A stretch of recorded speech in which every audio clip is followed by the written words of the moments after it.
नमस्कार दोस्तों, मैं हूं डॉक्टर प्रियंका। स्वागत है आपका मेरे चैनल हेल्थ विद होम्योपैथी में। आशा करती हूँ आप सब ठीक होंगे। गर्मी बहुत ज़्यादा बढ़ रही है, ख्याल रखिए, हाइड्रेटेड रहिए, पानी ज़्यादा पीजिए और फलों का सेवन ज़्यादा कीजिए।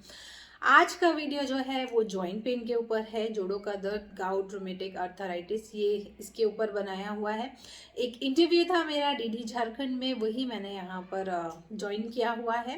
पूरा वीडियो ज़रूर देखिए, उस पर मैंने डिस्कस किया है कि जॉइंट पेन क्या है, कितने प्रकार के होते हैं, कैसे आप पहचानेंगे कि आपको जॉइंट पेन की शुरुआत हो गई है या आप बहुत ज़्यादा क्रॉनिक केस पे चले गए हैं, क्या खान पान होना चाहिए आपका जिससे आपका जो जॉइंट पेन है वो ठीक हो या बढ़े नहीं, क्या होम्योपैथी मेडिसिन लेने चाहिए। इसके लिए मैं जॉइंट पेन पे ऑलरेडी वीडियो बना चुकी हूँ, उसका लिंक मैं डिस्क्रिप्शन बॉक्स में टैग कर दूंगी, आप उसके थ्रू मेडिसिन देख सकते हैं। जिन्होंने मेरा चैनल सब्सक्राइब नहीं किया है वो सब्सक्राइब कीजिए, लाइक कीजिए, शेयर कीजिए और कमेंट कीजिए, because health is the first priority for everyone. अगर आप एजुकेटेड हैं आपके बॉडी के बारे में, आप जानते हैं आपकी बॉडी को, तो आप सही टाइम पे डॉक्टर को दिखा सकेंगे और ठीक हो सकते हैं। कई लोगों से शेयर करेंगे तो आप कई लोगों की जान भी बचा सकते हैं, डायरेक्टली या इनडायरेक्टली। तो वॉच कीजिए पूरा वीडियो। अगले सप्ताह मैं फिर किसी नए टॉपिक के साथ आऊँगी। गर्मी बहुत है, अपना ख्याल रखिए, हाइड्रेटेड रहिए।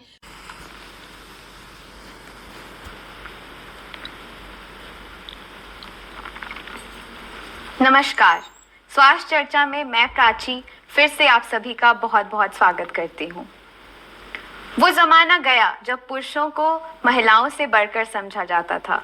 पुरुषों और महिलाओं के बीच की जो विभाजक रेखा है वो सक्षमता की दृष्टि से अब इस जमाने में पूरी तरीके से खत्म हो चुकी है। महिला सशक्तिकरण के इस जमाने में जो दोहरा रूप हम महिलाओं का देखते हैं, एक घर के भीतर का और एक घर के बाहर का, वो हम सबको मंत्रमुग्ध करता है। तो आज भी हम एक ऐसी ही महिला से बात करेंगे जो कि ना सिर्फ एक माँ है, बेटी है, पत्नी है, बल्कि एक बहुत जानी मानी होम्योपैथिक की चिकित्सक भी हैं। डॉक्टर प्रियंका त्रिवेदी, बहुत बहुत स्वागत करना चाहती हूँ मैं आपका हमारे कार्यक्रम। Thank you so much for wonderful introduction. तो आज स्वास्थ्य चर्चा के इस अंक में हम बात करेंगे जॉइंट पेन यानी कि जोड़ों के दर्द के बारे में। तो डॉक्टर, हम आपसे जानना चाहेंगे कि सबसे पहले तो जोड़ों के दर्द को समझने से पहले हमें ये जानना बहुत ज़रूरी है कि हमारे शरीर में कितने जोड़ होते हैं, तो आप हमें बताइए। तो हमारे ह्यूमन बॉडी में बेसिकली 360 जॉइंट्स होते हैं, बड़े छोटे मिला करके। इसमें कुछ मूवेबल होते हैं, कुछ सेमी मूवेबल होते हैं और कुछ परमानेंट होते हैं जो कि मूव नहीं करते हैं। बर्थ के बाद अगर हम बात करें जोड़ों के बारे में, तो जोड़ क्या है? दो बोन्स जो हैं उनको अगर कहीं पे कनेक्शन किया जाता है, जहाँ पे ये इकट्ठा होते हैं, उस जगह को हम जॉइंट्स बोलते हैं, जोड़ बोलते हैं। बॉडी में बड़े छोटे बहुत सारे जॉइंट्स होते हैं। तो अगर हम बात करें कि जोड़ों का दर्द शुरुआत कैसे होता है, किस एज में हम देखते हैं कि हमें पेन होने लगता है, या महिलाओं और पुरुषों दोनों में ही, तो कौन से उम्र से ये शुरुआत होती है? अगर हम उम्र के बारे में बात करते हैं तो ये मिडिल एज, मतलब 30-35 एज के बाद, मेल हो चाहे फीमेल हो, उसमें ये स्टार्ट होना चालू हो जाता है। मेल्स में ज़्यादा कॉमन है गाउट की समस्या, क्योंकि यूरिक एसिड ज़्यादा बड़ा होता है मेल्स में। कई बार अल्कोहल भी एक कॉज हो सकता है, मेडिकेशन भी कॉज हो सकता है। फीमेल्स में अगर हम देखें तो ऑस्टियोआर्थराइटिस, जो कि एक टाइप ऑफ जॉइंट पेन है, वो ज़्यादा फीमेल में कॉमन होता है, क्योंकि एक्यूमुलेशन ऑफ कैल्शियम नहीं हो पाता है कई बार, जिससे डिफॉर्मिटीज देखी जाती हैं। बच्चों में भी कई बार देखा गया है। अभी अगर हम देखें आज की जो जीवन शैली है उसमें वेट बढ़ना बहुत कॉमन है, जंक फूड कॉमन है। तो 10 साल के ऊपर के बच्चों को भी कई बार, बहुत ज्यादा नहीं है बट कुछ बच्चों में आप जॉइंट पेन देख सकते हैं, या इन्फ्लामेशन, रेडनेस देख सकते हैं। कई बार ग्रोइंग पेन भी होता है, बट ये डिफरेंट होता है बच्चों में। अगर आप बहुत ज्यादा फास्ट फूड खा रहे हैं, शुगरी फूड खाते हैं, प्रोसेस फूड खाते हैं, तो बच्चों में भी आजकल ये बहुत ज्यादा कॉमन हो गया है। तो मेल्स फीमेल्स दोनों में, और बच्चों में अगर शुगरी फूड है, ओवरवेट है, तो भी आप जॉइंट पेन देख सकते हैं। तो इसे इग्नोर नहीं करना चाहिए।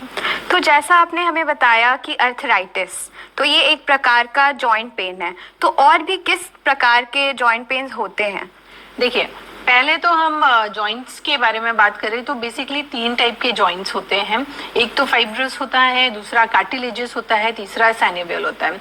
जो फाइब्रस है वो मूवेबल नहीं होता है, जैसे कि आपके सर के जॉइंट्स हुए, ये जॉइंट्स हैं मगर ये मूव नहीं कर सकते, आप इसको मूव नहीं कर सकते हैं। कार्टिलेजस जॉइंट्स ये होते हैं, कार्टिलेजस बेसिकली एक टिश्यू है, कनेक्टिव टिश्यू है जो 2 बोन्स के बीच में मिलता है, कुशन टाइप का होता है, ये प्रोटेक्शन का काम करता है। तो वैसे जॉइंट्स जहां पर जैसे कि आपका पेल्विक जॉइंट हो गया है, हिप जॉइंट हो गया है, सेमी मूवेबल है, आप पूरा अपने पेल्विक को, हिप को मूव नहीं कर सकते, लेकिन उसके स्पेसिफिक पार्ट्स को आप मूव कर सकते हैं। सैनिवल जॉइंट्स वो होते हैं जहाँ पे फ्लूइड होता है, जैसे कि आपके एल्बो हो गए, नी हो गया, एंकल हो गया है, यहाँ पे क्या है, पानी भरा होता है जिसको हम सैनिवल फ्लूइड बोलते हैं, उसकी मदद से आप आसानी से अपने जॉइंट्स को मूव कर सकते हैं। तो ये बेसिकली 3 टाइप के जॉइंट्स हैं और इनमें ही अगर कुछ वियर टियर आता है या कुछ प्रॉब्लम्स होती है तो फिर हम जॉइंट पेन को उसके हिसाब से कैटेगराइज करते हैं। तो जैसा कि हम देखते हैं कि हम जैसे लोगों को पता नहीं चलता कि हमें ये जॉइंट पेन हो रहा है, तो इसके क्या लक्षण है, कैसे हमें पता चले कि ये जॉइंट पेन है और अब हमें डॉक्टर को कंसल्ट करना चाहिए इसके लिए? पहले लक्षण के पहले मैं कॉज के बारे में बात कर लेती हूँ, जो कि बहुत इंपॉर्टेंट है, उसके बाद फिर हम सिम्टम्स पे आते हैं। कॉज के बारे में अगर देखें तो इंजरी भी एक हो सकती है। मान लीजिए कभी आप चोट लगे, कोई एक्सीडेंट हुआ, फ्रैक्चर हुआ, उसके बाद लेटर, ये किसी भी एज में हो सकता है, किसी भी जेंडर में हो सकता है इंजरी, और उसके कारण जॉइंट पेन, बाद में फिर आपको डिस्कम्फर्ट स्टार्ट होता है और फिर ये लेटर ऑन आर्थराइटिस में कन्वर्ट हो सकता है। इसके अलावा अगर हम देखें तो वियर टियर ऑफ जॉइंट्स, अगर आपने बहुत ज़्यादा मसल्स को यूज़ किया है, आपके जॉइंट्स को यूज़ किया है, बहुत हैवी स्ट्रीनियस एक्सरसाइज कर रहे हैं, रनिंग जॉगिंग करते हैं, तो भी आपके जो जॉइंट हैं उसमें इन्फ्लामेशन होता है और फिर कई बार पेन हो सकता है। इसके अलावा अगर हम बात करें तो कुछ फूड्स होते हैं, अगर आप वो कंटिन्यूसली हाई ले रहे हैं लगातार, तो आपके बॉडी में कुछ चेंजेस होंगे और आपके जॉइंट में भी पेन चालू हो सकता है। इसके अलावा कुछ वायरल बैक्टीरियल इन्फेक्शन होता है, माल न्यूट्रिशन के कारण भी हो सकता है, कई बार स्ट्रेस और एंजाइटी, डिप्रेशन, ये भी एक बहुत मेजर कारण है। आज के अगर युवाओं में देखा जाए, यंग एज में अगर जॉइंट पेन होता है तो स्ट्रेस, डिप्रेशन, एंजाइटी भी जॉइंट पेन का कई बार एक कॉज हो सकता है। इसके अलावा अगर हम बात करते हैं तो ऑस्टियोआर्थराइटिस, जो कि बहुत सारे कॉमन है, इन्फ्लामेशन हो सकता है एज के कारण, ओवरवेट, अगर आप जीवन भर बहुत ज्यादा ओवरवेट हैं तो आपके लोअर बॉडी पार्ट को, जैसे आपका हिप जॉइंट हुआ, स्पाइन हुआ, आपके घुटने हुए, एंकल हुए, इसमें भी कई बार पेन देखा जाता है। तो अब हम सिम्टम्स के बारे में अगर बात करते हैं तो अगर हम डिविजन्स पे जाएंगे तो गाउट, आर्थराइटिस 100 से भी ज्यादा हैं टाइप्स में। तो हम बेसिक मेन बात करते हैं जो हमको कॉमनली देखा जाता है। ऑस्टियोआर्थराइटिस हम देख सकते हैं, रूमेटिक आर्थराइटिस देख सकते हैं, हम गाउट देख सकते हैं जिसको हम गठियावात भी बोलते हैं हिंदी में। इसके अलावा कुछ बैक्टीरियल इन्फेक्शन भी हो सकते हैं, समटाइम टेंडोनाइटिस भी हो सकता है। तो अगर हम सिम्टम्स के बारे में बात करें तो सबके अलग अलग सिम्टम्स होते हैं। अगर आप गाउट, जो सबसे कॉमन देखा गया है मेल्स में, फीमेल्स में और यंग जनरेशन में, वो गाउट है। गाउट बेसिकली छोटे जॉइंट के पेन को हम बोलते हैं, जिसको हम गठियावात भी बोलते हैं। ये आपका बेसिकली जो आपके पैर का अंगूठा है, पेन हल्का सा वहां से चालू होता है। अगर आप कंटिन्यूसली इग्नोर करते रहेंगे तो ये बाकी जॉइंट्स पे भी, एंकल हो गया, आपके उंगली हो गए, छोटे छोटे जॉइंट्स पे चालू हो जाएगा। इसको आप कैसे पहचानेंगे? आपको कई बार पेन तो होगा, जैसे कि आप पैर रख रहे हैं जमीन पे, आपको अंगूठे पे दर्द हो रहा है, या आप नॉर्मल बैठे हैं, कुछ नहीं भी कर रहे हैं तो भी आपको अंगूठे में पेन होगा। रेडनेस, स्वेलिंग आपको जरूर दिखेगी जब भी आप वो जॉइंट को छूते हैं, तो आपको लालपन दिखेगा, साथ में हल्का सा गर्म दिखेगा वहां का टेम्परेचर बाकी बॉडी के टेम्परेचर से। तो ये हम गाउट के बारे में बात करते हैं। अगर हम ऑस्टियोआर्थराइटिस के बारे में बात करें तो यहाँ पे क्या होता है, छोटे छोटे चेंजेस चालू होते हैं, वियर टियर होने लगता है और इसमें फिर आपको पेन होता है। ये एक्यूट यूजुअली देखा जाता है। इसमें ये फीमेल्स में ज़्यादा कॉमन है, जैसे कि मेनोपॉज हो रहा है या हार्मोनल बहुत सारे चेंजेस हो रहे हैं, ओवरवेट है, खान पान ठीक नहीं रख रहे हैं, कैल्शियम, विटामिन डी, ये सब की अगर डिफिशियंसी है तो ऑस्टियोआर्थराइटिस कॉमन हो सकता है। अगर हम बात करते हैं रूमेटिक आर्थराइटिस, ये एक क्रॉनिक डिजीज है जो कि बड़े जोड़ों का पेन हो सकता है। इसमें कई बार डिफॉर्मिटीज देखी जाती हैं। जैसे बाकी में डिफॉर्मिटीज मतलब हड्डियों का जो शेप है वो चेंज नहीं होगा, लेकिन रूमेटिक आर्थराइटिस क्रॉनिक है, इसमें बहुत सीवियर पेन होता है। अगर आप शुरू में ही सतर्क हो जाते हैं तो आप ये सिम्टम्स मैनेज कर सकते हैं। और डिफॉर्मिटीज जैसे कि उंगली आपकी अभी नॉर्मल है, अगर आप रूमेटिक आर्थराइटिस के पेशेंट हैं तो कुछ समय के बाद ये जो उंगलियां हैं वो ऐसे करके टेढ़ी हो सकती हैं, और अगर एक बार ये हो गई तो फिर ये नॉर्मल नहीं होती है। तो इसलिए रूमेटिक आर्थराइटिस है वो ज्यादा खतरनाक होता है। अगर हम इन्फेक्शन इन्फ्लामेशन की बात करते हैं जॉइंट्स में, तो बैक्टीरिया वायरल इन्फेक्शन के कारण भी कई बार पेन होते हैं जॉइंट्स में, जैसे कि हेपेटाइटिस सी हो गया है, वायरल फीवर हुआ है, चिकनगुनिया आपने सुना ही होगा, बहुत कॉमन है। ऐसे कंडीशंस में भी कई बार आपको जॉइंट पेन होता है, बट जब आपकी बीमारी खत्म हो जाती है या आपने वो पर्टिकुलर बीमारी को ठीक कर दिया है तो आपके जो जॉइंट पेन है वो भी नॉर्मल हो जाते हैं। कई बार बहुत ज्यादा यूज करेंगे तो इन्फ्लामेशन हो जाएगा, रेडनेस हो जाएगी, और ये भी साइन सिम्टम्स है। तो अगर आपको बड़े या छोटे जॉइंट में कभी भी हल्का सा पेन होता है, मूवमेंट करने में दिक्कत हो रही है, डेली रूटीन आप नहीं फॉलो कर सकते, स्टिफनेस है, चाहे वो यहाँ हो, बैक में हो या किसी भी बॉडी में हो, तो आप समझ जाइए आप जोड़ों के दर्द के शिकार हो रहे हैं। इनिशियली अरेस्ट करेंगे तो ज्यादा दिन नहीं होगा, ये क्रॉनिक नहीं होगा और आप तुरंत ठीक हो सकते हैं। तो जैसा हमने समझा कि लाइफस्टाइल और खाना पीना, बहुत ज़्यादा एक्सेसिव वर्कआउट भी गलत साबित हो सकता है और वर्कआउट नहीं करना भी बहुत गलत साबित हो सकता है। तो लाइफस्टाइल बहुत बड़ा रीज़न है ये सारे जॉइंट पेन होने के वजह से। तो कैसा लाइफस्टाइल हमारा रहना चाहिए? क्या हमें एक बैलेंस डाइट जिसको हम बोलते हैं, हमें क्या खाना खाना चाहिए जिसकी वजह से ये सारी चीज़ें ना हो? हमें कितना वर्कआउट करना चाहिए, पुरुषों को भी, महिलाओं को भी और बच्चों को भी? देखिए, अगर आप प्रिवेंट करना चाहते हैं जॉइंट पेन आपको आगे फ्यूचर नहीं हो, सबसे पहली चीज ओवरवेट मत होइए। अगर आप ओवरवेट हैं, एंजाइटी है, डिप्रेशन है, तो ये एक बड़ा कारण हो सकता है। जब हम लाइफस्टाइल के बारे में बात करते हैं, बहुत ज्यादा एक्सरसाइज या किसी भी जॉइंट को यूज करने से भी वेयर टियर ज्यादा होता है, तो वो आपको ज्यादा नहीं करना है। एकदम बैठे भी नहीं रहना है। जो लोग हमेशा बैठे रहते हैं, सेडेंटरी लाइफस्टाइल जिनकी रहती है, उनमें भी जॉइंट पेन की बहुत ज्यादा शिकायत देखी जाती है। अगर हम बात करें फूड क्या खाते हैं, बहुत ज्यादा शुगरी फूड खा रहे हैं, फास्ट फूड खाते हैं, प्रोसेस्ड फूड खाते हैं, इनमें ऐसे कुछ तत्व होते हैं जो आपके जॉइंट में इन्फ्लामेशन पैदा करते हैं, और ये धीरे धीरे धीरे हम इग्नोर जब करने लगते हैं या ये फूड कंटिन्यू रखते हैं तो ये इन्फ्लामेशन बढ़ता रहेगा कंटिन्यूसली और आपके जॉइंट को क्रॉनिक में लेके चला जाएगा और फिर आप क्रॉनिक सीवियर पेन के शिकार हो सकते हैं। तो लाइफस्टाइल बहुत इंपॉर्टेंट है। अगर आप प्रिवेंटिव पे जाते हैं, वेट लॉस कीजिए, हल्का बहुत एक्टिव रहिए, थोड़ा बहुत वॉक करिए और डाइट जरूर फॉलो कीजिए। स्लीप मस्ट है जैसे मैं बोलती हूँ, क्योंकि अगर आप परफेक्ट स्लीप लेते हैं तो आपको एंजाइटी डिप्रेशन काफी कम होता है, तो वो भी कहीं ना कहीं जॉइंट पेन से रिलेटेड है। अगर आपको हो गया है, जॉइंट पेन के शिकार है, आर्थराइटिस है, रूमेटिक आर्थराइटिस है, गाउट है, तो हर उसमें कुछ ना कुछ फूड आपको फॉलो करना पड़ता है। कहते हैं कि डाइटरी फूड जो है वो बहुत इंपॉर्टेंट है, तो डेयरी फूड आपको अवॉइड करना चाहिए। अगर कुछ लोग लैक्टोज इंटॉलरेंस है और उनको जॉइंट पेन है ऑलरेडी, तो वो अगर डेयरी प्रोडक्ट जैसे दूध, दही, पनीर, उससे बनी हुई कुछ भी चीजें लेते हैं तो वो हो सकता है उनके पेन को ज्यादा बढ़ा दे। आपको शुगर, फूड, सॉल्ट ये इनटेक कम करना चाहिए। अगर आप मेडिकेशन पे हैं तो आप कोशिश कीजिए आप मेडिकेशन अपना फॉलो करें, साथ में कुछ फूड है वो अवॉइड करने होंगे, जैसे मैंने आपको बताया शुगर, सॉल्ट हो गया, हाई प्रोसेस फूड नहीं लेना है, रेड मीट नहीं लेना है, डेयरी प्रोडक्ट्स नहीं लेने हैं, माइल्ड वर्कआउट करना है, बहुत ज्यादा वियर टियर नहीं करने हैं आपके जॉइंट्स को। जब हम बैठते हैं हमारा पोस्चर भी बहुत इंपॉर्टेंट है, जैसे कि अगर हम स्ट्रेट बैक लेके बैठते हैं, आजकल हम mobile, laptop, work from home बहुत ज्यादा कर रहे हैं, तो कंटिन्यूसली हम ऐसे करके बैठते हैं, तो समटाइम्स पोस्चर के कारण भी आपको सीवियर पेन होता है, बाद में वो इन्फ्लामेशन में चला जाता है, फिर ऑस्टियोआर्थराइटिस, रूमेटिक आर्थराइटिस, गाउट, बहुत सारी चीजें कन्वर्ट हो जाती हैं। अगर आप गाउट के पेशेंट हैं तो आपको अल्कोहल स्टॉप करना चाहिए, हाई प्रोटीन डाइट नहीं लेने चाहिए, टमाटर, हरे साग सब्जी भी अवॉइड करने चाहिए, क्योंकि कहीं ना कहीं ये आपकी यूरिक एसिड को बढ़ाता है और आपके मूवमेंट्स को रिस्ट्रिक्ट करता है।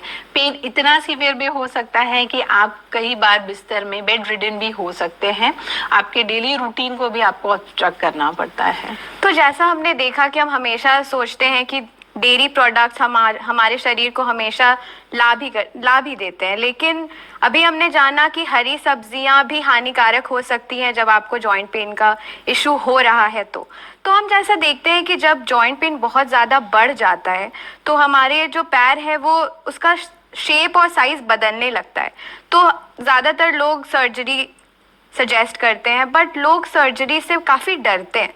तो होम्योपैथी में ऐसा क्या है जिससे सर्जरी में हमें ना जाना पड़े, उसके पहले ही ये ट्रीट हो सके? देखिए, अगर आपको ये साइन सिम्टम्स मिलते हैं तो आप होम्योपैथी जरूर लें, क्योंकि ये आपको इनिशियली एक्यूट कंडीशन में ही स्टॉप कर देगा पेन और आपको सर्जरी तक नहीं जाना पड़ेगा।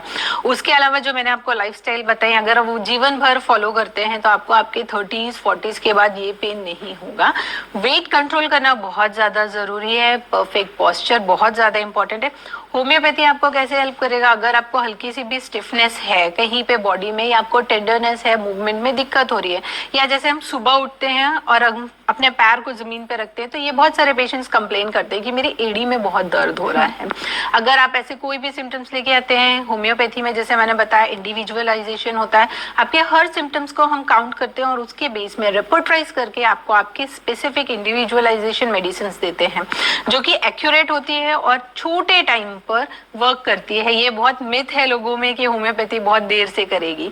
होम्योपैथी देर से रिजल्ट नहीं देती है। अगर आप तुरंत एक्यूट कंडीशन में आते हैं तो आपको रिजल्ट्स भी एक्यूट होंगे, लेकिन अगर आपके जॉइंट में चेंजेस हो गए हैं, हड्डी टूट गई है, सैनिवल फ्लूइड खत्म हो गया है, तो होम्योपैथी क्या कोई भी मेडिसिन अगर आप लेते हैं तो आपको टाइम लगना ही है, because you are in a chronic condition. और अगर बोन चेंजेस हो चुके हैं तो वो कोई भी मेडिकेशन से वापस नहीं आएंगे, खाली आपको उसका पैलिएटिव ट्रीटमेंट करना पड़ेगा।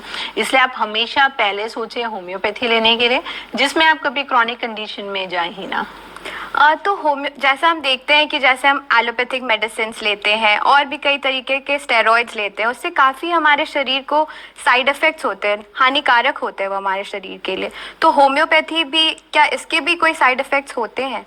देखिए, होम्योपैथी एकदम सेफ है, नेचुरल है, कोई भी साइड इफेक्ट नहीं है। अच्छी बात यह है जॉइंट्स पेन में कि जॉइंट पेन क्योंकि क्रॉनिक होता है तो आपको लंबे समय तक दवाइयाँ लेनी पड़ती है। हो सकता है वो 1 साल हो, 2 साल हो, या आपको जीवन भर दवाइयाँ खानी ही पड़ेंगी। तो इस केस में अगर आप होम्योपैथी ऑप्ट करते हैं तो इसके कोई साइड इफेक्ट नहीं है, तो आप जीवन भर अगर दवाई खाते हैं, जैसे आपने कहा स्टेरॉइड्स खाया, पेन किलर्स खाए, तो ये कहीं ना कहीं आपके लीवर किडनी को डैमेज करता है। अगर आप डायबिटिक हैं या आपको कोई और बीमारी है तो आपका अंदर के जो बॉडी ऑर्गन्स है वो वैसे भी वीक होते जा रहे हैं, साथ में आप स्टेरॉइड्स पे हैं, एंटीबायोटिक पेन किलर्स पे हैं, तो आप ये समझिए कि आप अपने बॉडी को और वीक कर रहे हैं। तो ऐसे कंडीशन में अगर आप होम्योपैथी लेते हैं तो वो आपको एक सपोर्टिव सिस्टम है। पहली चीज वो आपके पेन को कम करता है, दूसरी चीज आपकी इम्यूनिटी को भी बढ़ाने में हेल्प करता है, और थर्ड कोई साइड इफेक्ट नहीं है, आप लंबे समय तक ले सकते हैं। तो it is totally safe to take in any age and any gender.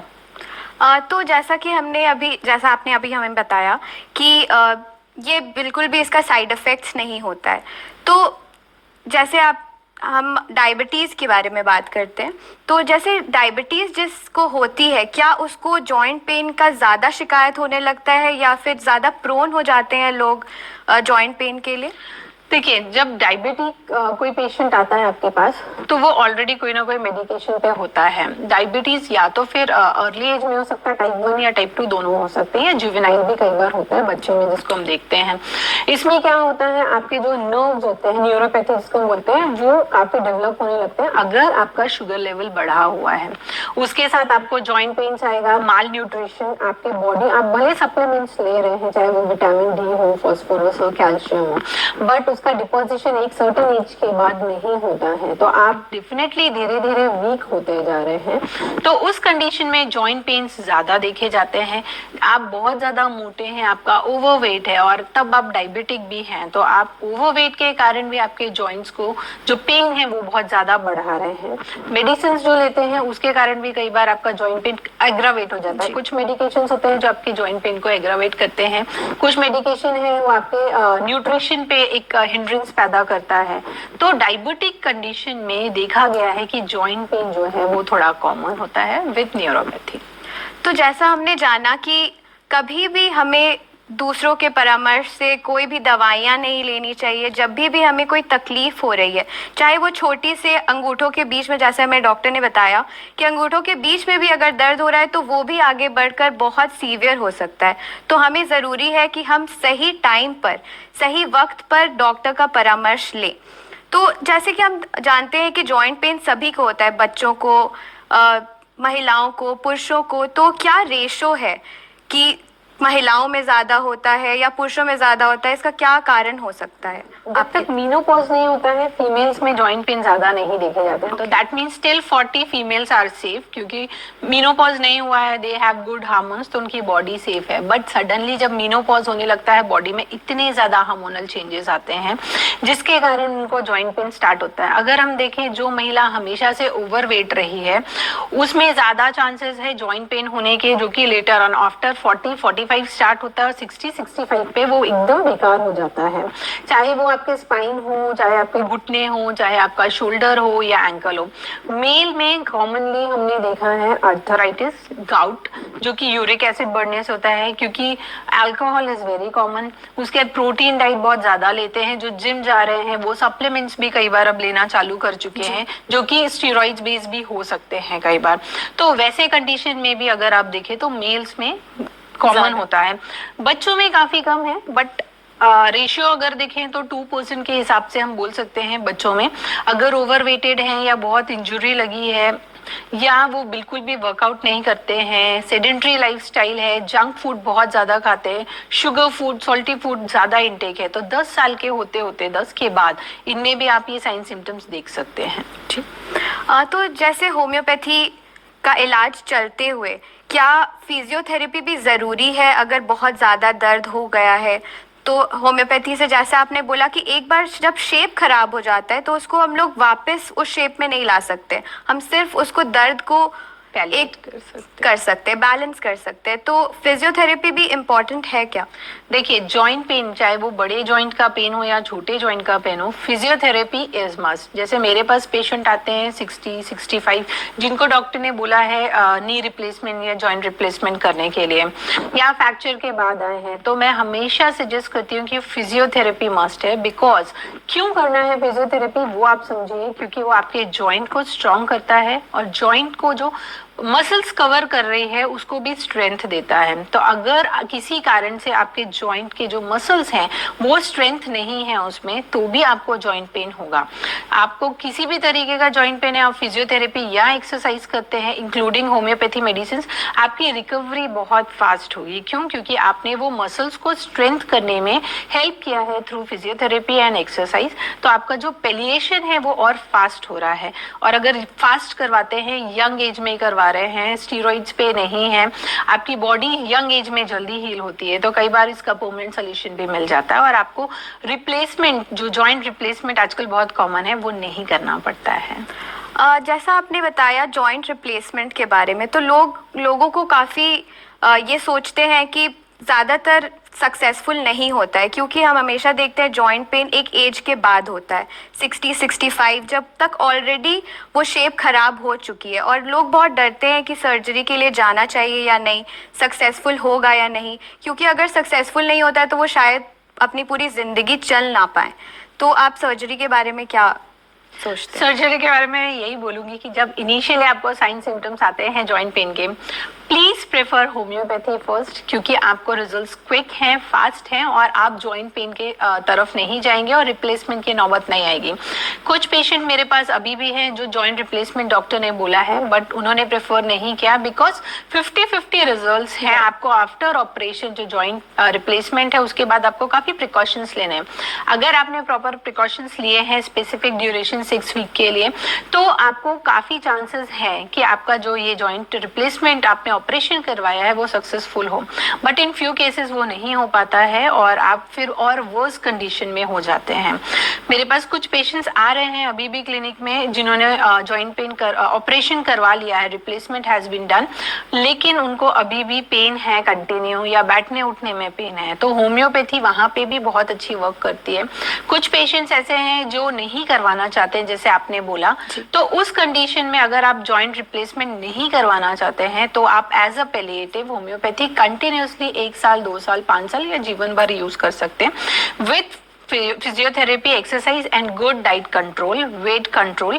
इससे आप जॉइंट रिप्लेसमेंट से बच सकते हैं और आपका जो पेन है, आपकी जो डेली मूवमेंट है जिसका रिस्ट्रिक्शन हो रहा है और आप डे टू डे लाइफ नहीं कर पा रहे हैं अपना वर्क, उसमें भी आप काफ़ी हद तक इम्प्रूव कर सकते हैं। जी, तो जैसा अर्थराइटिस के बारे में तो हमने बात की, लेकिन हम देखते हैं कि बहुत ऑफिस जो लोग जाते हैं बहुत देर तक एक ही पोस्चर में बैठे रहते हैं, तो बैक पेन भी बहुत कॉमन हो चुका है। तो क्या पोस्चर होना चाहिए, या एक टाइम तक बहुत देर तक हम एक ही पोजीशन में खड़े हो जाते हैं या बैठ जाते हैं, उसकी वजह से भी हमें बहुत दर्द होता है। तो क्या पोस्चर होना चाहिए, कितने टाइम में हमें बदलते रहना चाहिए, इसके बारे में? देखिए, हर आधे घंटे में आपको आपका पोस्चर चेंज करते रहना चाहिए। अगर आपका सिटिंग जॉब है, बहुत देर तक आप बैठ रहे हैं, तो हर आधे घंटे से 45 मिनट्स में आपको एक बार खड़े होकर एक छोटा सा राउंड लेकर आना चाहिए। अगर आप वर्क कर रहे हैं, डेस्कटॉप लैपटॉप पे करते हैं, तो ये जो आपका सर है, ये स्पाइन से नीचे तक लेकर के ना एक स्ट्रेट लाइन होना चाहिए, ना कि ये ऐसे बहुत होना चाहिए और ना ही ये ऐसे होना चाहिए। अगर आप इसमें से कोई भी अनकंफर्टेबल पोस्चर पे रहते हैं तो पेन होना ही होना है, बट इसको आप कुछ होम्योपैथी के साथ और कुछ स्ट्रेचिंग एक्सरसाइज के साथ टेम्पररी रिलीफ कर सकते हैं।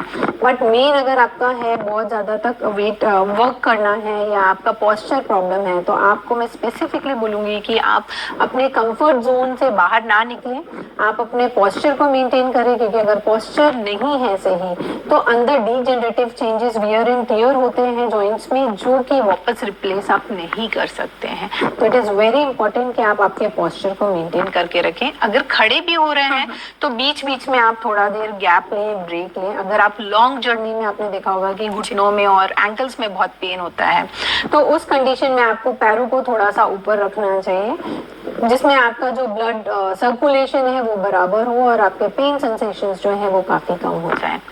घर पे भी हम अगर देखते हैं कि आप कुछ हॉट और कोल्ड थेरेपीज भी लेते हैं, तो अगर आप डेली वर्किंग है या ऐसी कोई कंडीशन है, तो आप हफ्ते में 2 दिन 4 दिन हॉट या कोल्ड फर्मेंटेशंस ले सकते हैं, जो कि आपके मसल्स को रिलैक्स करता है और आपके जॉइंट पेन को भी कम करता है। जी, तो अभी तो मुझे लग रहा है कि मैं जितना जानना चाहूँ उससे और आपसे जानूँ, बट हमारे पास समय बहुत कम है।